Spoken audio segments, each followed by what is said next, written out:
ప్రాంగణములో ఈ మహా న్యూస్ మహా వంశీ గారు ఈ కార్యక్రమాన్ని ఏర్పాటు చేయడం, ఇది ప్రథమ వార్షికోత్సవం.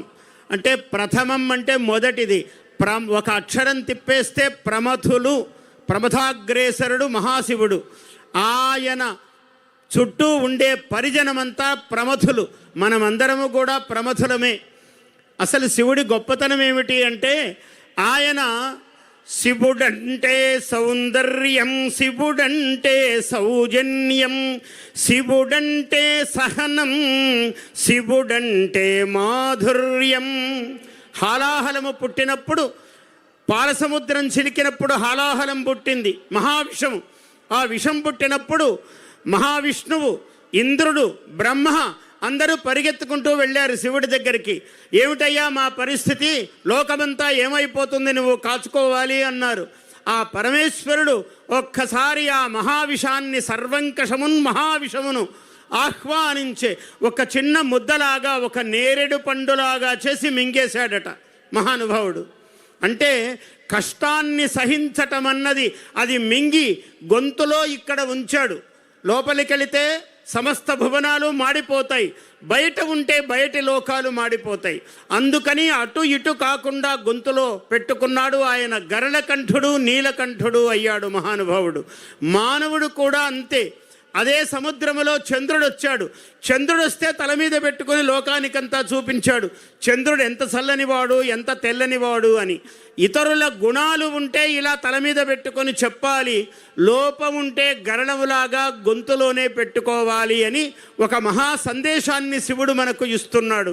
అటువంటి పరమేశ్వరుని యొక్క శివరాత్రి. శివరాత్రి అంటేనే జాగరణము. జన్మకొక శివరాత్రి అన్నారు. ఎందుకు సామెత వచ్చింది అంటే, శివరాత్రి నాడు మనము జ్ఞానము ఎందుకు ఈ జన్మ వచ్చింది, ఎంతమందికి మనం ఉపకారం చేయగలిగాము, ఎంతమందిని మనము నొప్పించకుండా జీవితాన్ని గడిపించాము అన్నదాంట్లోనే జీవన పరమార్థం ఉన్నది. మనకు శివుడు ఆ సత్యాన్ని నేర్పుతూ ఉన్నాడు. అటువంటి శివానుగ్రహము మనందరికీ, మీకందరికీ కలగాలి అని నేను ఆశీర్వదిస్తూ, శివుడి మహిమ చెప్పడానికి ఇది చాలా గొప్ప ఒక క్షేత్రము. పంచారామాలలో ప్రప్రథమమైన క్షేత్రము, ఇంద్ర ప్రతిష్ఠితమైనటువంటి లింగము, అమరేశ్వర లింగము. మహాదేవదేవం మహానాట్యసారం. మహాదేవుడు అన్న శివుడికి ఒక్కడికే పేరు, ఏ దేవుడికి ఆ పేరు అనువర్తించదు. మహాదేవదేవం మహానాట్యసారం మహేంద్రేంద్రదేవ ప్రతిష్ఠామరేశం మహానాయకాంధ్రీయ చంద్రై సుసేవ్యం మహానాయకాంధ్రీయ చంద్రై సుసేవ్యం మహాభక్తి సేవ్యం మహేశం నమామి. అటువంటి మహాభక్తితో ఆయన ఏ కారణం చేత పేరు పెట్టాడో కానీ, భక్తి అందరికీ మహాభక్తి కావాలి ఇవాళ. ఎందుకంటే మానవులందరికీ కోర్కెలు పెరిగిపోయాయి. అన్ని కోర్కెలు తీరాలి అంటే మామూలు భక్తి చాలదు, అందరికీ మహాభక్తియే కావాలి. అటువంటి మహాభక్తి పూర్ణులమై పరమేశ్వరుడి యొక్క దివ్యానుగ్రహాన్ని పొంది మనమందరము కూడా ధన్యులం కావాలి. 4 పర్యాయాలు ఆంధ్ర సంపూర్ణ రాష్ట్రమునకు, ఇప్పుడు ఆంధ్రప్రదేశ్ రాష్ట్రమునకు ముఖ్యమంత్రి కావటం అన్నది శివుని యొక్క అనుగ్రహము చంద్రబాబు గారికి ఎంత ఉన్నది అని మనం ఆలోచిస్తే పరిపూర్ణమైన అనుగ్రహము, ఆశీర్వచనము ఆయనకి. ఒకనాడు హైటెక్ సిటీ, భాగ్యనగరం, అది ముందే భాగ్యనగరము హైదరాబాదు, దానిలో ఒక కిరీటములాగా హైటెక్ సిటీని నిర్మాణం చేశాడు ఆయన. ఇప్పుడు ఒక 5 కిరీటములు, అమరావతి 5 అక్షరాలు, 5 తలలు శివుడికి, పంచశీర్షుడు కదా ఆయన. అటువంటి 5 కిరీటములో 50 కిరీటములో ఆయన ఏం చేస్తాడో, ఆయనకు మాలాంటి వాళ్లకు పద్యం రాస్తే ఒక పట్టాన తృప్తి ఉండదు, ఇంకో భావం రావాలి, ఇంకో పదం రావాలి. అలాంటి మహానుభావుడు ఇంకా బాగా చేయాలి, ఇంకా బాగా చేయాలనే తపన ఉంటుంది ఆయనకి. ఆ చేతికి అంత అనుగ్రహం శివుడు ప్రసాదించాడు. ఎందుకంటే అమరేశ్వరుడు, ఇంద్ర ప్రతిష్ఠితమైన లింగము అమరేశ్వరుడు. 16 అడుగుల లింగం అది. ఇంత గొప్ప లింగము ఈ ప్రాంతములో ఇదొక్కటే అంత గొప్ప లింగము. అటువంటి గొప్ప లింగమును సేవించేటువంటి ఇంద్ర ప్రతిష్ఠితమైనటువంటి మహాలింగము కల రాజధాని నగరాన్ని అమరావతిగా ఏర్పరచి, అటువంటి ఈ నగరాన్ని ఎప్పుడో మరి అప్పుడు హైటెక్ సిటీ సృష్టించాడంటే ఇప్పుడు అంతేకాదు కదా. ఇప్పుడు క్వాంటం మారిపోయింది ప్రపంచం, క్వాంటం. కాబట్టి ఏఐ అంటే ఆర్టిఫిషియల్ ఇంటెలిజెన్స్. ఆర్టిఫిషియల్ ఇంటెలిజెన్స్ని ఆయన ఆర్టిస్టిక్ ఇంటెలిజెన్స్గా, ఆధ్యాత్మిక ఇంటెలిజెన్స్గా మలచి ఇవాళ ప్రపంచానికంతా చూపిస్తున్నాడు. ఈ శివరాత్రి నాడు ఆధ్యాత్మికమైన ఇంటెలిజెన్స్ ఆయనకు ఒక తన మనమడు లాంటి మనమళ్ళే ఆంధ్రప్రదేశ్లో ఉన్నటువంటి యువకులందరూ కూడా, వాళ్ళందరికీ ఏం కావాలంటే క్వాంటం కావాలి. ఒక వందల కొలది కంప్యూటర్ల యొక్క కలయిక క్వాంటం. అది మాత్రమే కాదు, ఇంకేం కావాలి? ఆర్టిఫిషియల్, అది ఆర్టిస్టిక్ కావాలి, సౌందర్య భావన కావాలి. ఆయనకి ఎంత సౌందర్య భావన అంటే ప్రతిదీ కూడా అంత గొప్పగా చేయాలి, ఇంత బాగా చేయాలి, నా ప్రజలకు ఇంత సేవ చేయాలి, నిరంతరము తపన. మనం ఆకాశంలో పూర్ణచంద్రుని చూస్తే మనకెంత ఆనందమో, ఆయన్ని చూస్తే ఆంధ్ర ప్రజలకు అంత ఆనందము. ఈయన మన కోసం నిలబడి చేసేటువంటి వ్యక్తి అని. ఆయన నవశివాభ్యాం అని మొదట ఎందుకు చెప్పానంటే, శివుడి వల్ల యవ్వనము.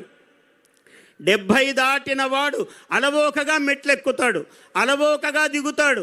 ఆయన ఆరోగ్యము తథాస్తు, అలాగే ఆయురారోగ్య ఐశ్వర్యములతో ఆయన వర్ధిల్లి రాజు ప్రభువు ఎప్పుడైతే ఎటువంటి వాడో ప్రజలందరికీ అటువంటి ఆనందం కలుగుతూ ఉంటుంది. నిత్య శ్రామికుడు, చాలా దార్శనికుడు. రేపేమి జరుగుతుంది, ఎల్లుండికి ఏం కావాలి, వచ్చే సంవత్సరం ఏం కావాలి ఆలోచన చేస్తాడు అతడు.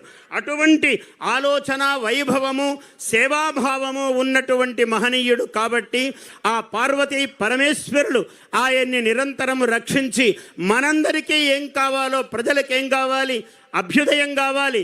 రైతు ప్రాణము, ఈ జాతికి రైతు రాజు కావాలి. ఆ రైతుకు ఏం కావాలో నిరంతరము శ్రామిక లక్షణముతో ఆలోచిస్తాడు.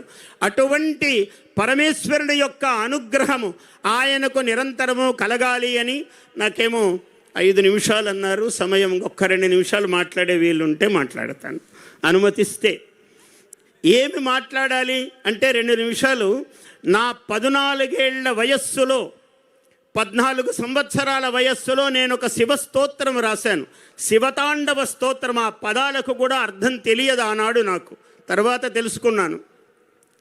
ప్రమథులందరూ పాడ ఫణిగణములు నాడ, పార్వతీ ప్రముఖులు పరగి సయ్యని చూడ, కాల్గజ్జ సవరించనన్నా త్రియంబకుడు కీల్గంటు విదలించె మిన్నుల్ గ్రక్కదల, డమరుకము జళ్ళిపించ ఢం ఢం మననిపించే, అమర సంఘముతోడ అంతటా క్రిక్కిరిసే, డమరుకము జళ్ళిపించే ఢం ఢం మననిపించే, ఐవున్నురుల్ రుక్కులంతటా వినిపించే. వ్యాకరణ శాస్త్రం అప్పుడే పుట్టింది.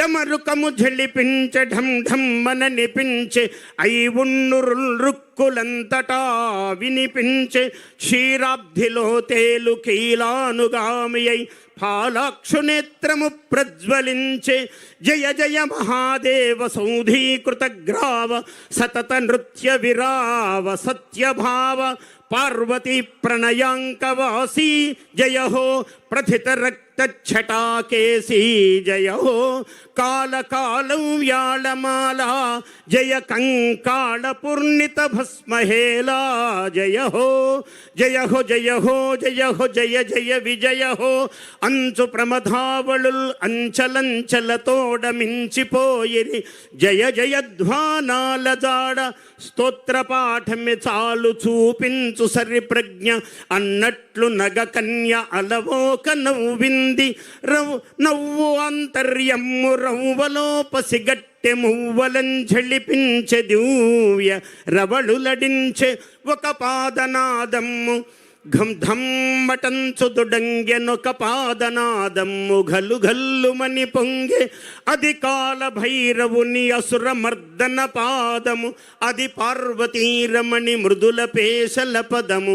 అర్ధనారీశ్వర తత్వము. పాదములు పాదములు పాడుకొను వేదములు పాదుకొను పర్వతములేమో ఆదెసల నాదుకొను హస్తములు శస్తములు ఆది కలశాంబు నిధులేమో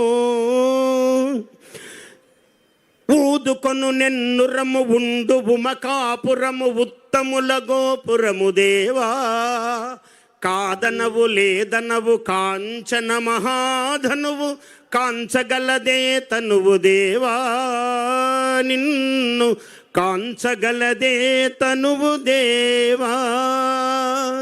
ఇంకా చాలా ఉంది కానీ సంక్షిప్తం చేశాను. సమయానుసారముగా పెద్దవాళ్ళందరూ ఉన్నారు కాబట్టి దీన్ని సంక్షిప్తం చేశాను. ఈ సభలో సుబుధేంద్రులు మంత్రాలయ తీర్థ పీఠాధిపతులు వారికి నమస్కారము. అట్లాగే రమ్యానంద భారతి వారికి కూడా నమస్కారము. చంద్రబాబు గారు ఆయన సద్యోజాతం ప్రవద్యామి అన్నారు శివుణ్ణి. సద్యోజాత అంటే అప్పటికప్పుడు పుట్టేవాడని. ఏ నాయకుడైనా ఎప్పటికప్పుడు కొత్త కొత్త ఆలోచనలతో చేసి కార్యక్రమాలు ప్రజాహితంగా నిర్వహించగలిగిన వాడే మహాదేవుడి అనుగ్రహం గల మహానాయకుడవుతాడు.